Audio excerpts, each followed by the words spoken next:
is a great pleasure for us, and indeed a timely one, that we welcome the ambassador from Iraq to share some thoughts with us this morning and kick off, I think, what will be a more wide-ranging conversation on the situation across the region.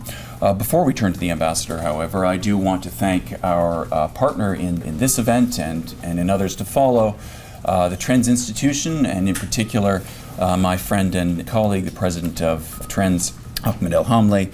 We will hear from his colleague Richard Burchell shortly on the panel that will follow. Now, one of the difficulties when looking at Iraq in the last 20 or 30 years, and it's an example on how not to do it. The dangers of foreign intervention, the dangers of focusing primarily on a military, we achieved victory, mission accomplished, and then walking away. This is a horrendous case study, what the Iraqi people have gone through because of poorly thought out military campaigns for questionable political reasons. That ISIS is not the problem. We will get rid of ISIS. But the real issues come afterwards. We will have to rebuild. So what is the game that the Middle East is worried about with Iran in Iraq? And I would say it's not Daesh, it's the death of Ayatollah Sistani. Because when he does not follow the supreme leadership of Iran, he has rejected the religious authority of the supreme leadership. And when he passes, he'll be 87 this year, you can predict that, as Jay just said, there'll be a lot of religious pilgrims. Who else will they be? And I think that going back to Ayatollah Khomeini's vision for the revolution, if they can sort of assert control economically over the holy sites of Najaf and Karbala, this will be an enormous victory. Many different ways to say this, but some people believe that the U.S. intervention essentially handed Iraq to Iran on a silver platter, or that there are other ways in which Iran was able to exploit and benefit from its close ties once a Shia majority government came into power in Baghdad. Iraq and America have been intertwined for over 25 years now.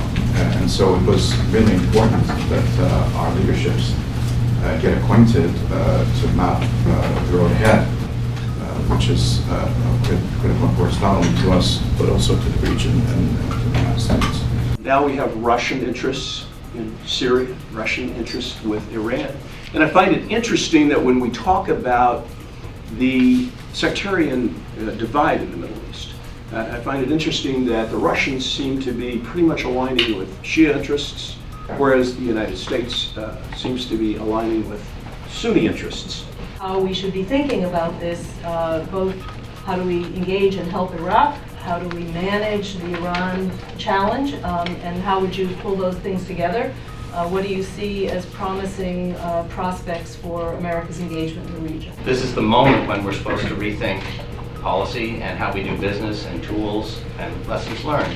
We will need to, in some sense, rev up our economy so that the Iraqis of all communities develop a sense of ownership, both of the political process and the economic process. It's the reintegration of Iraq into the Arab world will become important not just for Iraq, but for the wider region as well. We have huge amounts of resources. People still don't know the size of the oil reserves. People are now guessing it is going to be the largest when we get the technology, the infrastructure rebuilt. So that's a great opportunity. But also a diversified economy is necessary as well. So let's not just turn into a resource-based state. And again, we can see states in the region providing experience, providing opportunities on how to go about doing this. What would a post-ISIS Iraqi military look like? Will there be an ongoing role for the Popular Mobilization Forces? Will you revive the idea of creating a regionally based National Guard? One of the countries that has the best experiences in demobilization is the United States. And it has an experience that has transformed its demobilized soldiers and officers into forces for the economy. Fighting terrorists, you can fight by military fighting, but how you can fight the corruption, kill the people by that? Leadership needs to be pursuing a more cooperative national identity. You need to paint a horizon that says this is an aspiration that we share. And Ambassador Yassin has painted part of that horizon.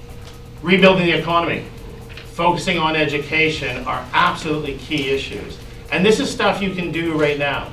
If we focus on the grassroots, we focus on the ground, getting people back to this sense of ownership in Iraq instead of the ideas of hatred and division, and then we could see some potential going. And as I said, the region provides some good models to follow and can be there for advice and support.